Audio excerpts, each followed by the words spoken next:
Your brain is the most powerful weapon in the world. Once you put away your phones and your computers and all that we have nowadays, yeah, it's great.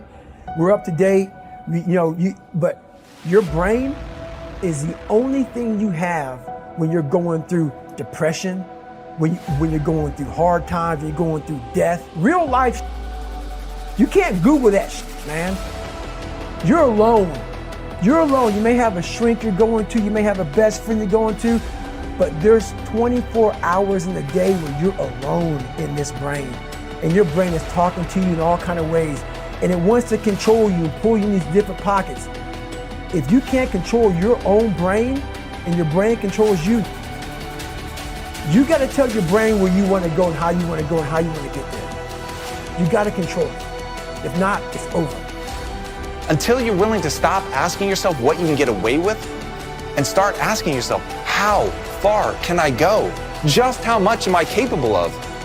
And when your fascination becomes that, when you start wondering just how much am I capable of, and every level that you achieve excites you to push harder and go farther and do more and bear more weight, then all of a sudden you really can begin to surpass other people. But it takes a total shift of your mindset. What the world throws at us is not necessarily your choice. But what you make out of it is entirely your choice. Yes? What you make out of it is entirely your choice. Your experience of life, this much you must come to every one of you young people. If you want your potential to open up in the world, one important thing that you must fix in your life is your experience of life, either peacefulness or agitation, either joy or misery, blissfulness or suffering, whatever it is your experience is entirely made by you. If you can teach people to stand up in the face of the things they're afraid of, they get stronger. And you don't know what the upper limits to that are, because you might ask yourself, like, if for 10 years, if you didn't avoid doing what you knew you needed to do, by your own definitions, right, within the value structure that you've created, to the degree that you've done that, what would you be like? Well, there are remarkable people who come into the world from time to time, and there are people who do find out over decades-long periods what they could be like if they were who they were, if they spoke their being forward. And they get stronger and stronger and stronger, and we don't know the limits to that. We do not know the limits to that. And so you could say, well, in part, perhaps the reason that you're suffering unbearably can be left at your feet, because you're not everything you could be, and you know it.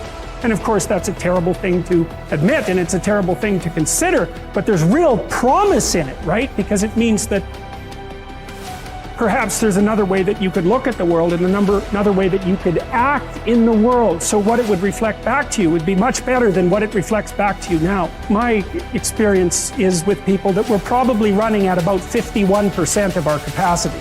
You can think about this yourselves. I often ask undergraduates how many hours a day you waste, or how many hours a week you waste, and the classic answer is something like 4 to 6 hours a day. Inefficient studying, watching things on YouTube that not only do you not want to watch, that you don't even care about, that make you feel horrible about watching after you're done. That's probably 4 hours right there. You think, well, that's 25 hours a week, it's 100 hours a month, that's 2.5 full work weeks, it's half a year of work weeks per year. And if your time is worth $20 an hour, which is a radical underestimate, it's probably more like 50 if you think about it in terms of deferred wages. If you're wasting 20 hours a week, you're wasting $50,000 a year. And you are doing that right now. And it's because you're young, wasting $50,000 a year is a way bigger catastrophe than it would be for me to waste it, because I'm not going to last nearly as long. And so if your life isn't everything it could be, you could ask yourself, well, what would happen if you just stopped wasting the opportunities that are in front of you? You'd be, who knows how much more efficient? 10 times more efficient, 20 times more efficient. That's the Pareto distribution. You have no idea how efficient people get. It's off the charts. The great oil man, H.L. Hunt, who was at one time the richest self-made billionaire in the world, was once asked by a television journalist for his secrets of success. He replied there are only 3 requirements for success. First, decide exactly what it is you want in life. Second, determine the price that you're going to have to pay to get the things you want. And third, and this is most important, resolve to pay that price.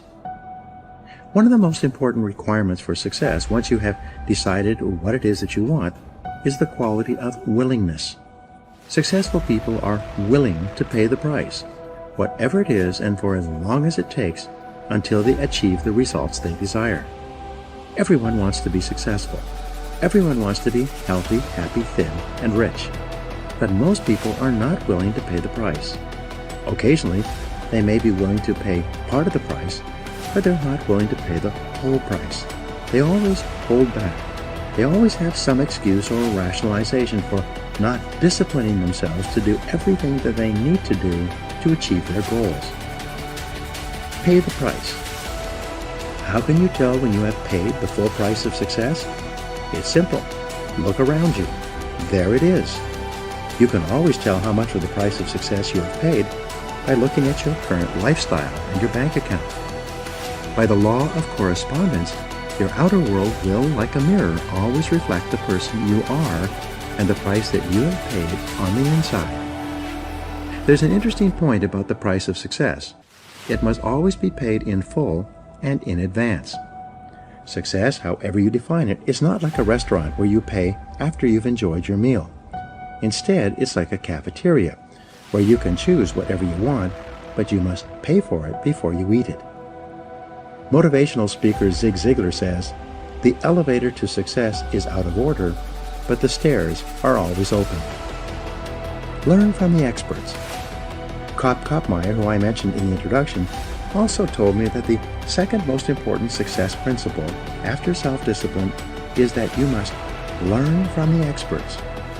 He said, "You will never live long enough to learn it all for yourself." If you want to be successful, your first job is to learn what you need to learn in order to achieve the success you desire. Learn from the experts. Read their books. Listen to their audio programs. Attend their seminars. Write to them or approach them directly and ask for advice. Sometimes one idea is all you need to change the direction of your life. Your talent and intelligence are not fixed, they're malleable. So you suck at skateboarding because you're afraid of pain. So the only thing you need to know right now, the point is not to avoid the pain, and you need to stop asking yourself, what's the least you can do to get good? And you need to start asking yourself, what's the most you can bear to become great? Once you understand that the whole point is to let the suffering and the pain harden you into becoming the version of yourself that you need to become in order to execute at the highest level, to be world class at anything, and stop avoiding it, stop being afraid of it, and start understanding for what it really is, which is the thing that shapes you. So my entire youth, I feared pain. I moved away from pain. If something was emotionally or physically difficult, I avoided it. And I remember being in the gym one day and going, will you stop asking, like, what's the least you need to do to consider it a full week workout? Because it was like, could I stop now? Could I stop now? Could I stop now? And I was like, do you want the muscles, or do you want to like put on a show that you showed up? Like, you showed up, right? Like, because the muscles demand what the muscles demand. Like, you have to break them down, you have to push, you have to do more. Like, so it is purely a question of how much you're willing to bear, because there's never going to be enough. You could have always done more. The commitments we make to ourselves and to others, and our integrity to those commitments, is the essence and clearest manifestation of our proactivity. It is also the essence of our growth. Through our human endowments of self-awareness and conscience, we become conscious of areas of weakness, areas for improvement, areas of talent that could be developed, areas that talent that could be developed, areas that need to be changed or eliminated from our lives. Then, as we recognize and use our imagination and independent will to act on that awareness, making promises, setting goals, and being true to them, we build the strength of character, the being that makes possible every other positive thing in our lives. It is here that we find two ways to put ourselves in control of our lives immediately. We can make a promise and keep it, or we can set a goal and work to achieve it. As we make and keep commitments, even small commitments, we begin to establish an inner integrity that gives us the awareness of self-control and the courage and strength to accept more of the responsibility for our own lives. By making and keeping promises to ourselves and others, little by little our honor becomes greater than our boots. The power to make and keep commitments to ourselves is the essence of developing the basic habits of effectiveness. Knowledge, skill, and desire are all within our control. We can work on any one to improve the balance of the three. As the area of intersection becomes larger, we more deeply internalize the principles upon which the habits are based and create the strength of character to move us in a balanced way toward increasing effectiveness in our lives.